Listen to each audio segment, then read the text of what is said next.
बिस्मिल्लाहिर्रहमानिर्रहीम। अस्सलाम वालेकुम। प्रोग्राम इख्तिलाफ राय के साथ मैं हूँ इफ्तिखार काज़मी, और लगता यूँ है कि अब शायद ही किसी को इस बात की उम्मीद हो कि इलेक्शन वक्त पर नहीं होंगे। आखिरी हफ्ता शुरू हो गया है, चंद ही दिन बाकी रह गए हैं और इल्ज़ामात में तेज़ी आ गई है। इतवार को भी जलसों का इतवार बाजार लगा रहा और टेलीविजनों पर लाइव ट्रांसमिशन चल रही हैं। तो तमाम टेलीविजन चैनलों पर लाइव ट्रांसमिशन में एक ही सवाल पूछा जा रहा है कि क्या इलेक्शन फेयर होंगे, ट्रांसपेरेंट होंगे और वक्त पर होंगे। तो तासुर ये दिया जा रहा है कि नहीं होंगे। तो ये तासुर पाकिस्तान के तमाम मीडिया के ऊपर क्यों दिया जा रहा है कि ये इलेक्शन अनफेयर है, फेयर नहीं हो रहे। तो फिर ऐसे इलेक्शन जिसके बारे में ये तासुर पहले से पैदा कर दिया जाए कि वो फेयर नहीं होंगे, उस इलेक्शन का फ़ायदा क्या, इस पर बात करेंगे। इसके अलावा क्या इमरान खान ने निकाह केस का फैसला होने के बाद अपनी अहलिया बुशरा बीबी को थप्पड़ मारा था, और बुशरा बीबी की बहन ने दावा किया कि उनके शौहर उन्हें शादी के बाद बहुत मारते थे, उनके जिस्म पर नील डाले गए। इसके अलावा मुस्लिम लीग नून वाले कहाँ पीछे रहने वाले हैं। तो एक थप्पड़ की गूंज पीटीआई की तरफ से आई, तो एक थप्पड़ की गूंज मुस्लिम लीग नून की तरफ से भी आई है। और लाहौर से मुस्लिम लीग नून के नेशनल असम्बली के उम्मीदवार रोहिल असगर ने अपने हलके में कैंपेन के दौरान एक वोटर को सवाल पूछने पर और इतराज करने पर थप्पड़ दे मारा। वोटर का सवाल यह था कि हमारे इलाके में अभी तक पानी क्यों खड़ा है, तो उसका जवाब उन्होंने थप्पड़ से दिया। तो थप्पड़ क्यों मारा?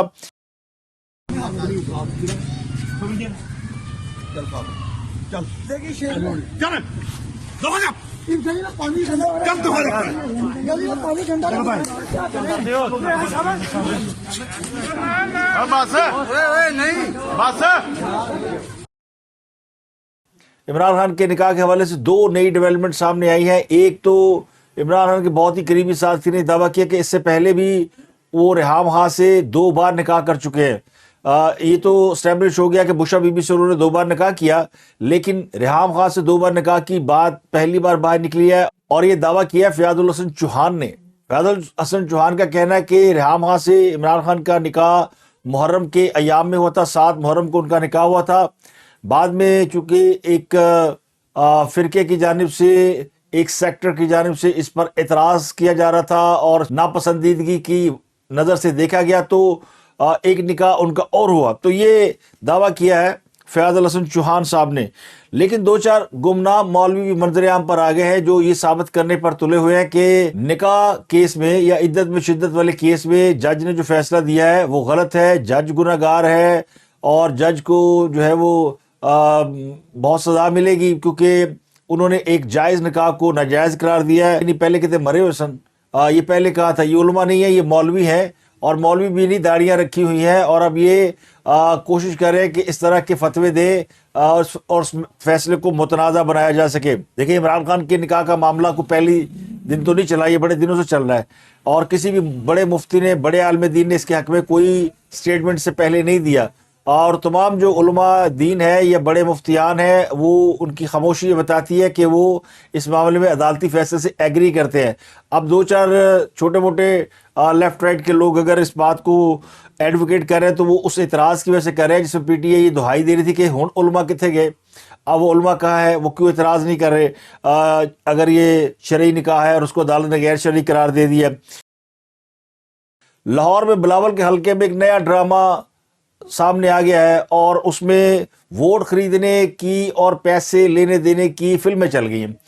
पहली फिल्म चली है अताउल्लाह तालड़ साहब ने चलाई है, और वो अपने लाओ लश्कर के साथ पीपल पार्टी के एक इलेक्शन ऑफिस में घुस गए, और वहाँ पर उन्होंने एक वीडियो बनाई जिसमें जिसके बारे में दावा किया गया कि वहाँ पर लोगों को 2,500 हज़ार रुपये देकर वोट खरीदे जा रहे थे, और उनसे ईमानी, कुरानी और दीगर इल्हामी किताबों के ऊपर वादे लिए जा रहे थे।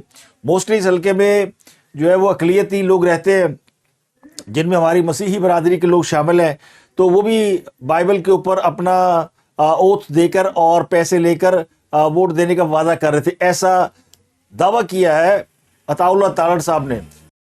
कार्ड्स की कॉपीज हैं, और ये हमने वहाँ से बरामद किया है। ये मुकद्दस किताबें हैं जो वहाँ पे पड़ी हुई थी। ये सामने इंजील लिखा है, اور یہ سورہ یاسین جو ہے یہ بھی موجود ہے وہاں پہ. تو یہ کام وہاں پہ ہو رہا تھا. یہ گروپ بنے ہوئے ہیں, اس کے اندر بے شمار چیزیں ہیں. یہ بے حرمتی کے ساتھ کس طرح انہوں نے یہاں پہ رکھا ہوا ہے اس کو, اور یہ ہاتھ رکھوا کے تو کہہ رہے تھے کہ جی آپ حلف دیں کہ آپ پیپل پارٹی کو ووٹ دیں گے, اور یہ بندے اپنے رنگے ہاتھوں پکڑے. تینوں کھڑے دکھائیں ذرا, دکھائیں ذرا, دکھائیں. یہ رنگے ہاتھوں پکڑے وہاں سے, اور ہم اب پولیس اسٹیشن میں موجود ہیں, کیمروں کے ساتھ گئے تھے, لے کے آئے ہیں. اگر اب بھی لاہور کی پولیس اس پہ ایکشن نہیں لیتی یا ایڈمنسٹریشن ایکشن نہیں لیتی تو یہ افسوس کی بات ہوگی. ہم نے الیکشن کمیشن میں بھی درخواست جمع کرائی ہے, چیف الیکشن کمشنر کو بھی اس کا نوٹس دینا چاہیے. جہاں جہاں یہ ہوگا یہ آپ کے سامنے ہے, اور یہ بالکل ایویڈنس آ گیا ہر چیز کا کہ یہ کیسے ہوا ہے. تو یہ اس معاملے کو ویسے نہیں جانے دیں گے. یہ بلاول بھٹو زرداری صاحب لاہور آئے ہیں لاہور کا امن خراب کرنے, اور یہ معاملہ جو ہے یہ بالکل اس کو. تو اس معاملے میں انہوں نے اپنے حلقے میں ایک نیا ڈرامہ کریٹ کر دیا اور بڑی سنسنی پھیلی کہ جناب دیکھیں بلاول بھٹو کو جتانے کے لیے وہاں پہ ووٹ خریدے اور بیچے جا رہے ہیں. اس سے پہلے بھی جب بائی الیکشن ہوئے تھے یہاں پر اور پیپلز پارٹی کے امیدوار کھڑے تھے, اس وقت بھی یہ الزام لگا تھا کہ پیسے دے کے ووٹ لیے گئے, کیونکہ اس حلقے میں پیپل پارٹی کو اچھا خاصا ووٹ پڑ گیا تھا, اور جو کہ حیران کن تھا کہ لاہور سے پیپل پارٹی کو اتنا ووٹ کیوں پڑ گیا. حالانکہ لاہور ایک زمانے میں پیپلز پارٹی کا گڑھ ہوا کرتا تھا اور لاہور کی 90% سیٹیں پیپل پارٹی جیتا کرتی تھی, اور پھر وقت بدلا اور پیپل پارٹی جو ہے وہ پنجاب سے بالکل واش آؤٹ ہو گئی. تو اب ایک ویڈیو انہوں نے جاری کی اور کلیم کیا کہ جناب بلاول بھٹو ووٹ خرید رہے ہیں. تو ایک ویڈیو پیپل پارٹی والوں نے جاری کر دی جس میں عطا ترڑ کے آفس کی ایک تصویر جاری کی گئی کہ وہاں پہ عطا ترڑ کے پوسٹر لگے ہوئے ہیں اور لوگوں کو 5-5 ہزار روپے دیے جا رہے ہیں. میں اگر دیکھتی ہوں کہ آپ لوگوں کو بہت ہی پتہ چلا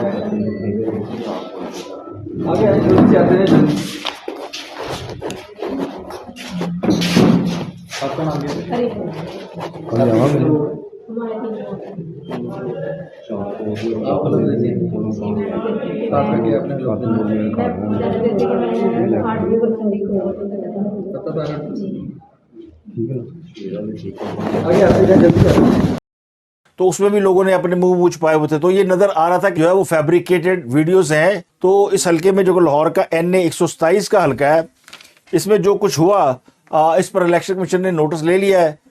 تو ترجمان الیکشن کمیشن کے مطابق ڈسٹرکٹ مانیٹرنگ افسر نے NA 127 اور PP 160 کے امیدواروں کو طلب کر لیا ہے. NA 127 سے عطا ترڑ ہے اور PP 160 سے میاں مصباح الرحمان کھڑے ہیں. ان دونوں کو کہا ہے کہ دونوں امیدوار 5 فروری کو دستاویزی ثبوتوں کے ساتھ حاضر ہوں.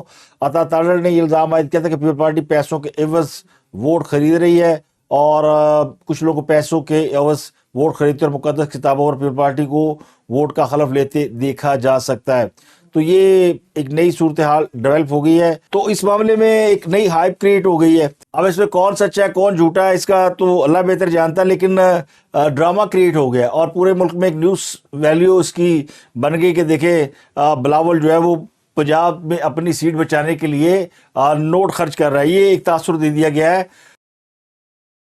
اس کے علاوہ عمران خان کو معصوم قرار دینے والے جج اطہر من اللہ صاحب یوتھیوں کے گھیرے میں آ گئے. اب یوتھیوں کے گھیرے میں نہیں آئے بلکہ وہ عمرانڈوز کے گھیرے میں آ گئے. وہ گئے ہوئے ہیں لندن, وہاں پر انہیں ایک تقریب سے خطاب کرنا تھا. اور وہی ہوتا ہے کہ لندن میں آپ کو پتا ہے کہ جو پاکستانی میڈیا کے لوگ ہیں, بلکہ میڈیا کے بھی نہیں ہیں, یہ PTI کے لوگ ہیں جو میڈیا کی کھال پہن کر اور گھومتے رہتے ہیں ایک موبائل پکڑ کے اور ایک سٹک پکڑ کے, سیلفی سٹک, اور وہ کہتے ہیں میڈیا کے لوگ ہیں. اب پتہ نہیں کس میڈیا سے ہیں, یہ انڈیپینڈنٹ ویلاگرز ہیں, یوٹیوبرز ہیں, لیکن وہ کلیم کرتے ہیں کہ میڈیا کے لوگ ہیں اور بنیادی طور پر یہ عمرانڈوز ہیں. یہ عمرانڈوز پڑ گئے جناب اطہر من اللہ صاحب کو, اور اطہر من اللہ صاحب کی ہوا خراب ہو گئی. یہ دیکھیں خود آپ لوگ سیلفی بنانے میں لگے ہوئے ہیں اور ہم میڈیا کو کہہ رہے ہیں کہ اپنا یہ اچھا ہے.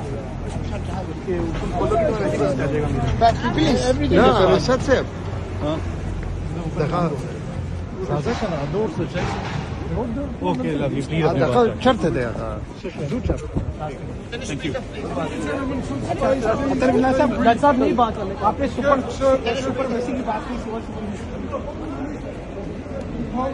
آئین کو تبدیل ہونا چاہیے, ہر انسٹیٹیوشن فیل ہو چکا ہے. اسلامک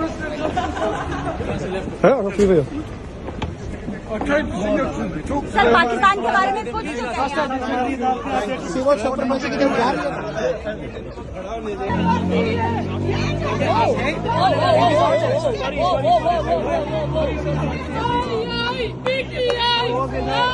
आप अपने से लड़ रहे हैं।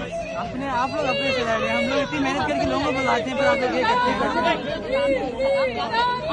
हमारी मदद भी कर दिया करें यार। We want dialogue, we're not. हमने तो आपको फर्स्ट में एग्जाम जो बताने की कोशिश की थी, पर आप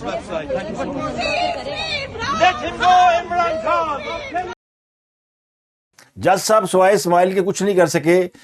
2-3 मिनट की पैदल वॉक थी, गाड़ी से उतरकर उस हॉल तक जाना जहां उन्होंने खिताब करना था।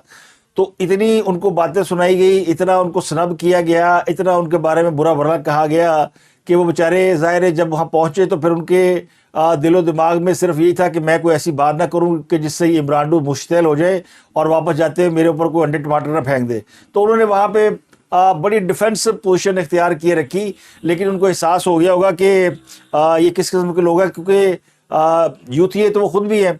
उन्होंने बहुत से ऐसे फैसले दिए जिसकी वजह से उन्हें यूथिया समझा जाता है, लेकिन यूथियो और इमरान में थोड़ा फ़र्क है। तो इमरान जो है वो बड़े हॉस्टाइल होते हैं, यूथिया फिर भी इमरान से काफ़ी बेहतर होते हैं। इमरान तो कहते हैं आखिरी हद पार कर गए हैं। ये वो है जो कि इमरान खान को शायद दुनिया का आखिरी वलीउल्लाह समझते हैं, और इनको इस लेवल तक पहुंचाने में हमारे पख्तून भाइयों को बड़ा हाथ है। और KPK में 9 मई की एक बाकायदा आज रैसल की गई है। वो लोग जो इमरान खान के इश्क में गिरफ्तार है वो अभी भी इस चीज़ को समझने से कासर है कि इमरान खान साहब जो है वो क्या कर चुके हैं और रियासत जो है वो उनके हवाले से क्या राय रखती है। पख्तूनख्वा के इलाके करक में सियासी जमात की कारकुन ने पुलिस की गाड़ियों पर हमला कर दिया। आज एक जलसा था शेर अफजल मरवत का, और ये जलसा बगैर इजाज़त के मुनक्कद किया जा रहा था। तो पुलिस वहाँ इस जलसे को रोकने के लिए पहुंची, काफ़ी गाड़ियां थी, लेकिन वहाँ पे अटैक हो गया और पुलिस की गाड़ियों को जिस तरह तोड़ा फोड़ा गया और पुलिस ने जिस तरह अपनी जान बचाई, बजाय इसके कि पुलिस इनको रोकती, इनको पकड़ती, शायद इनका प्लान था। और बाज़ ज़रा ये कहते हैं कि 9 मई की एक रैसल की गई है कि किस तरह इदारे के लोगों को मार भगाया, और मार भगाया बेचारे खुद ही चले गए। और इन्होंने उसी तरह रिस्ट्रेन का मुजाहरा किया जिस तरह 9 मई को किया था। 9 मई को भी जिस तरह PTI के लोगों ने अटैक किया था, अगर फ़ौज जवाब में गोली चलाती तो शायद कुश्तों को पुश्ते लग जाते और आज तारीख जो है मुख्तलिफ अंदाज में बयान की जा रही होती। बगैर इजाज़त जलसे करने का मतलब है कि इनको पता था पुलिस आएगी, और पुलिस जब आएगी तो फिर इन्होंने पुलिस को क्या जवाब देना है। तो ये 9 मई के तरह का एक वाक़या क्रिएट करने की कोशिश की गई और बाकायदा पुलिस के साथ तसादम किया गया। मुश्तिल कारकुनों ने पुलिस की गाड़ियां तोड़ दी, शीशे तोड़ दिए और फिर पुलिस के ऊपर अटैक किया, बाकायदा उनके ऊपर पथराव किया। रेस्क्यू ज़राए के मुताबिक पुलिस ने जवाबी तौर पर फिर शेलिंग की, हवाई फायरिंग की, और इसमें कुछ लोग ज़ख्मी हुए। पुलिस ये कहती है कि मुंतज़मीन ने जलसे की इजाज़त नहीं ली थी और PTI वर्कर की तरफ से पथराव के बायस पुलिस के लोग ज़ख्मी हुए हैं। तो अगर आप ये वीडियो देखें तो ये मेरे बयान करदा अल्फाज से कहीं ज़्यादा मुहलक है। जिस तरह पुलिस की गाड़ियों की हालत हुई है और वहाँ जिस तरह लोग उनके ऊपर चढ़े हुए हैं, यकीनी तौर पर पुलिस ने बड़ा रिस्ट्रेन से काम लिया है, वरना शायद इसका जो है वो नतीजा कुछ और निकलता। तो PTI के लोग अभी भी 9 मई की तरह के वाक़या जो है वो दोहराने में बिल्कुल पीछे नहीं हट रहे। इसके अलावा एक बड़ी खबर ये कि निगरान हुकूमत ने जलसों और इंतखाबी इज्तिमात पर पाबंदी आयद कर दी है, और ये फैसला बलूचिस्तान के हवाले से किया गया है। बलूचिस्तान में सिक्योरिटी थ्रेट के बाद बलूचिस्तान हुकूमत ने ये फैसला किया, और इस थ्रेट अलर्ट के मुताबिक एक खातून खुदकुश हमलावर बलूचिस्तान में मौजूद है, जिसके पेश नज़र अवामी जलसे और इंतखाबी इज्तिमात पर पाबंदी लगाई जा रही है। निगरान वज़ीर इत्तलात जान अचकज़ई ने सोशल मीडिया पर इस बात की इतला दी है कि सियासी जमातों और उम्मीदवारों को कॉर्नर्स मीटिंग के लिए अपने घर के अंदर की जगह का इंतखाब करना चाहिए। बलूचिस्तान हुकूमत इंतखाबी मुहिम की ज़रूरत को तस्लीम करती है, लेकिन आवाम का तहफ़्फ़ुज़ जो अव्वलीन तरजीह है। तो बलूचिस्तान हुकूमत ने बुनियादी तौर पर बलूचिस्तान के अंदर जलसों और इंतखाबी इज्तिमात पर पाबंदी लगा दी है। تو خان صاحب کی اپنی اہلیہ کو تھپڑ مارنے کی جو اطلاع ہے وہ سوشل میڈیا پر وائرل ہے، لیکن یہ اطلاع سے زیادہ افواہ محسوس ہوتی ہے کیونکہ اس کی کسی ذرائع نے بھی تصدیق نہیں کی۔ سوشل میڈیا پر ویسے بھی ان دنوں جبکہ سیاسی معاملات میں بڑی تیزی آ چکی ہے تو پروپیگنڈا بھی بڑھ گیا ہے، افواہ سازی بھی تیزی سے بڑھ رہی ہے، تو خان صاحب کی اپنی اہلیہ کو تھپڑ مارنے کی خبر افواہ سے زیادہ محسوس نہیں ہوتی، کیونکہ اس کے بعد دونوں میاں بیوی جو ہے وہ الگ الگ مقامات پر قید ہیں۔ خان صاحب ڈیالہ جیل میں قید ہیں، بشرا بی بی کو بنی گالہ ریسٹ ہاؤس منتقل کیا گیا ہے، اور فیصلے کے بعد دونوں نے میڈیا سے گفتگو بھی کی تھی اور وہاں میڈیا کی بڑی تعداد موجود تھی۔ اگر تھپڑ مارنے کا کوئی واقعہ رونما ہوتا تو یقینی طور پر یہ واقعہ رپورٹ ہوتا، لیکن سوشل میڈیا پر خبر بنا کر اور اس کی تصویریں بنا کر اس کو پوسٹ کر دینا یہ بعض شر پسند عناصر کی طرف سے کی گئی ایک حرکت ہو سکتی ہے۔ میں نے اپنے ذرائع سے تصدیق کرنے کی کوشش کی تو کہیں بھی اس بات کی تصدیق نہیں ہو رہی۔ اس کے علاوہ بشرا بی بی کی بہن ہے مریم، یہ مریم وہ ہے جنہوں نے عمران خان سے بشرا بی بی کی ملاقات کرائی، یہ بیرون ملک رہتی ہیں، اور انہوں نے پچھلے دنوں موعید پیرزادہ کو بھی ایک انٹرویو دیا، اور اس انٹرویو میں انہوں نے انکشاف کیا کہ خاور مانیکا جو ہے بنیادی طور پر نشے کا عادی ہے، یعنی شراب نوشی کرتا ہے، اور وہ اپنی اہلیہ کو بہت مارتا تھا، اور بشرا بی بی کی زندگی بہت تنگ تھی۔ انہوں نے ایک طویل عرصہ جو ہے وہ صبر اور خاموشی سے گزارا، لیکن پھر ایک وقت آیا کہ وہ اپنے شوہر کا گھر چھوڑ کر کسی اور جگہ منتقل ہو گئی۔ مریم نے یہ دعویٰ کیا کہ بشرا بی بی کو اتنا مارا جاتا تھا کہ ان کے جسم پر نیل پڑ جاتے تھے، جو انہوں نے اپنی آنکھوں سے خود دیکھے ہیں۔ عمران خان کے وکلاء کی جانب سے قدرت اللہ کے سامنے سول جج قدرت اللہ کی عدالت میں یہ درخواست کی گئی تھی کہ عمران خان کی فیملی کا ایک اہم فرد جو ہے وہ بشرا بی بی کے لیے گواہی دینا چاہتا ہے، اور وہ اس کو بطور گواہ پیش کرنا چاہتے تھے، لیکن عدالت نے اس کی اجازت نہیں دی۔ تو وہ گواہ کوئی اور نہیں تھا، وہ بشرا بی بی کی بہن مریم تھی، اور یہ مریم وہ ہے جو کہ بشرا بی بی سے پہلے عمران خان کے ساتھ ان کے تعلقات تھے یا روابط تھے، ایک دوسرے کو جانتے تھے، اور مریم ہی بشرا بی بی کو عمران خان سے ملانے کا سبب بنی تھی۔